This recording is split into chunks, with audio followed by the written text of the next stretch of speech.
Halo, assalamualaikum warahmatullahi wabarakatuh. Balik lagi dengan saya Lambang. Di konten kali ini saya kedatangan beberapa part baru nih dari Corsair. Jadi kita di sini dikirimin casing ATX ya. Ini dari Corsair. Ini adalah Corsair 3500X dengan cooler terbarunya mereka yaitu Corsair Nautilus. Nah, kebetulan dua barangnya udah ada di studio ini. Mari kita rakit PC-nya dan kita bakalan bahas dulu dari coolernya dulu ya.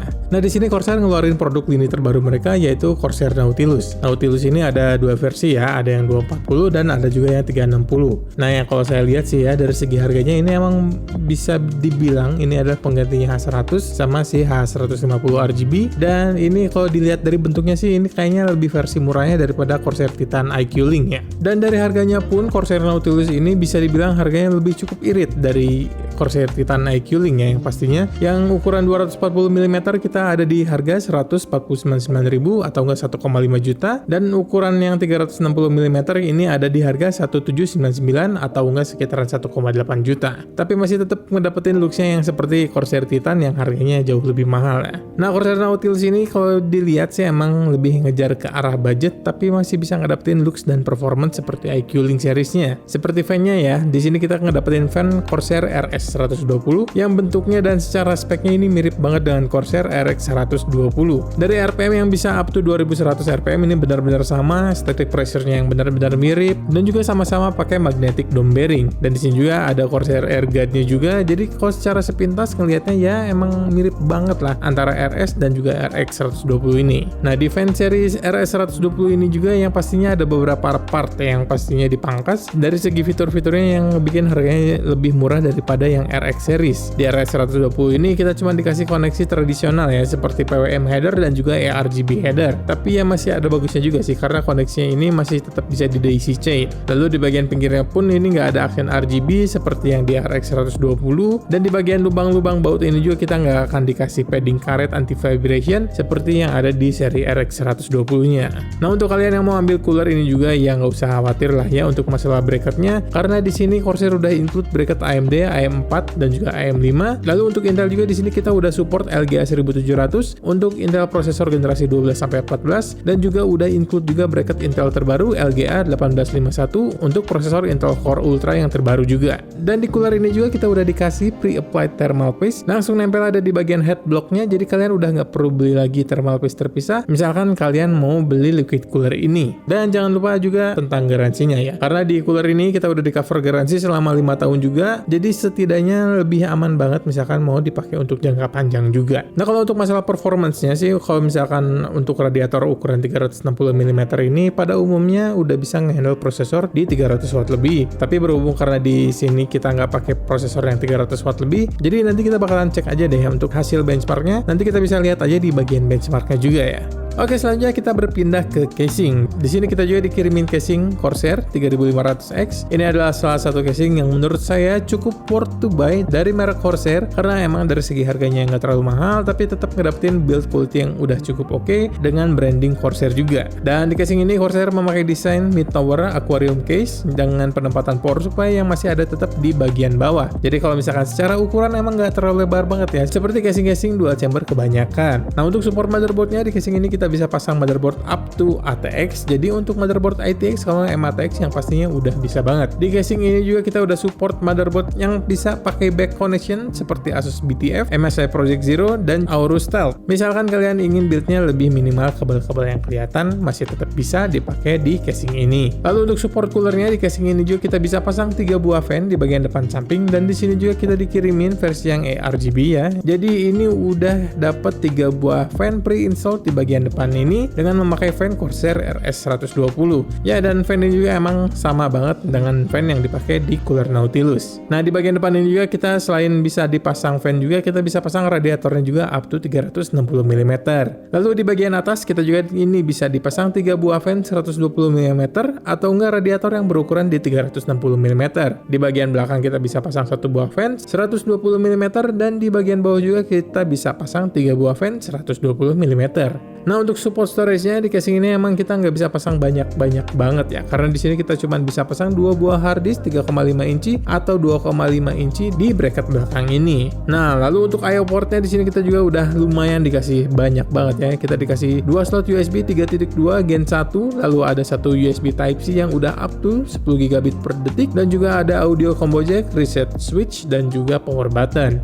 Nah, untuk sisa-sisa part yang bakalan dipakai di build ini, saya akan pakai part-part dari PC saya pribadi ya. Untuk prosesor di sini saya pakai Ryzen 9 7950 X3D. Prosesor ini sebetulnya kurang cocok ya untuk ngetes cooler seperti ini, karena emang TDP rating dari prosesor ini yang nggak terlalu gede. Tapi berhubung cuman ada prosesor ini aja yang ada di studio, jadi kita pakai ini aja. Nah, untuk prosesor ini juga udah memiliki 16 core dan juga 32 thread ya, yang pastinya udah bisa boosting up to 5,7 GHz dengan TDP rating yang irit banget di 120 watt aja. Jadi ini emang udah cocok banget untuk konten kreator yang sering gaming juga ya, target marketnya mungkin seperti saya ini ya. Nah, lalu untuk motherboardnya di sini saya bakalan pakein motherboard dari NZXT N7 B650E. Saya sengaja pilih Mobo ini ya karena emang build Mobonya ini udah full item juga ya. Jadi emang kita full item semuanya dari part-partnya. Makanya saya pakein Mobo yang benar-benar full item dan juga minimalis. Kalau dari secara performance ya udah bisa dibilang lebih dari cukup banget sih ya untuk 7950 X3D ini yang TDP ratingnya nggak terlalu tinggi juga. Ya walaupun sebetulnya Mobo ini masih cukup aman aja misalkan untuk handler Ryzen 9 9950X juga. Nah, lalu untuk memori di sini saya pakai memori atau enggak RAM dari V-Color yang serinya Manta Xfinity RGB. Saya di sini pakein RAM di 32 GB aja dengan speed di 6000 MB transfer per detik dengan timing di CL30. Ya karena emang udah jadi sweet spotnya banget sih untuk di seri Ryzen 7000 X3D ini untuk pakai RAM dengan speed ini dan juga latency seperti ini untuk dapetin performance yang lebih maksimal. Lalu selanjutnya untuk GPU, di sini saya masih memakai dari Nvidia RTX 4080 Super. Brand vendor yang saya pakai ini adalah dari Asus dengan seri TUF Gaming OC. GPU ini memiliki VRAM di 16 GB dengan memori GDDR6X dengan TDP rating yang cukup lumayan boros di 320 watt. Saya pakai GPU ini ya jelas sih untuk rendering yang lebih cepat yang pastinya karena saya kerjanya render video. Tapi di sini juga saya kadang masih suka main game di resolusi 4K juga, jadi makanya GPU ini sebenarnya udah cocok banget sih untuk saya. Antara kerja, render, dan juga sesekali main games di sini juga ya pastinya udah aman banget lah ya. Dan di sini juga saya pilih Asus TUF ini ya karena emang suka aja sama desainnya yang full hitam, monokrom, gak banyak RGB-nya dan bentuknya lebih keker banget. Jadi ya lebih kelihatan manly aja sih kalau misalkan pakai TUF Gaming ini. Nah, kalau untuk masalah performance dari 4080 Super ini nanti pastinya kita bakalan aman banget untuk gaming di 4K dan nanti juga kita bakalan coba benchmark. Nanti untuk lengkapnya nanti kalian bisa lihat aja di bagian benchmark. Yang terakhir di sini bakalan kita bahas power supply. Di sini saya pemilih power supply dari NZXT C1000. Kapasitasnya ada di 1000 watt dan juga sudah bersertifikasi 80 plus gold. Power supply ini emang banyak di review menjadi salah satu power supply rekomendasi di kisaran harga 2 jutaan karena emang build quality dan pemilihan part internalnya yang bagus banget dan yang pastinya udah 100% Japanese capacitor juga dong. Selain pemilihan dari part-part yang bagus juga dan build quality yang bagus, di sini NZXT juga udah ngasih garansi luar biasa lama banget di 10 tahun, udah seperti kayak power supply yang di kelas platinum untuk masa garansinya. Nah, begitu deh kalau dari part-part yang dipilih untuk di build Corsair kali ini. Untuk total harga dan buildnya bisa langsung aja dilihat di monitor.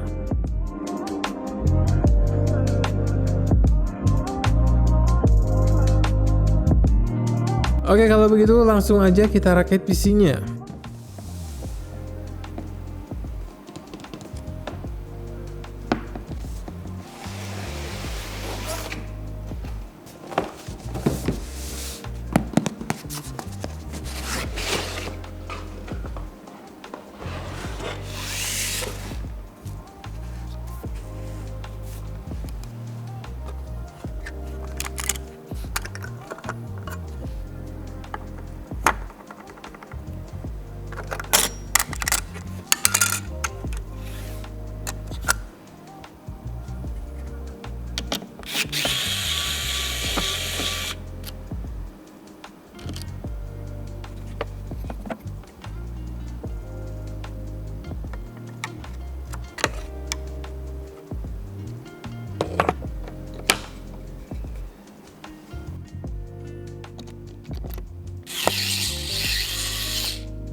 Alhamdulillah buildnya udah beres. Jadi gimana nih menurut kalian build PC Corsair ini yang pakai liquid cooler terbarunya dari Corsair Nautilus? Kalau menurut saya sih di build ini bisa menjadi pilihan ya bagi kalian yang ingin full rakit Corsair tapi nggak masih mau invest budget yang terlalu besar untuk langsung terjun ke Corsair IQ Link line-up-nya. Di sini kita masih bisa ngedapetin hasil build yang masih tetap kelihatan si paling Corsair banget lah, tapi masih memilih dari part-part Corsair yang masih budget friendly juga. Dari coolernya yang masih cukup ramah di kantong tapi masih tetap dapat nama Corsairnya, lalu juga dikombinasiin juga dengan casing Corsair 3500X yang menurut saya cakep banget dan juga budgetnya nggak terlalu mahal, yang udah dikasih fan Corsair RS120 juga. Nah kalau dari secara look sih emang kelihatannya udah cakep banget sih ya menurut saya, karena tampilannya udah full hitam, warna RGB-nya juga udah saya set full putih kayak gini, jadi kelihatannya lebih elegan dan lebih rapi aja kelihatannya. Kalau dari looks coolernya juga yang menurutku cakep-cakep gini juga sih ya. Dari secara liquid cooler Corsair ini bentuknya mirip-mirip semua ya, dari head pumpnya, dari seri yang Nautilus ini, lalu ada seri Titan, lalu ada seri H100 sampai H170 juga. Head pumpnya masih bentuknya mirip-mirip seperti ini, cuman beda di bagian aksen-aksennya aja.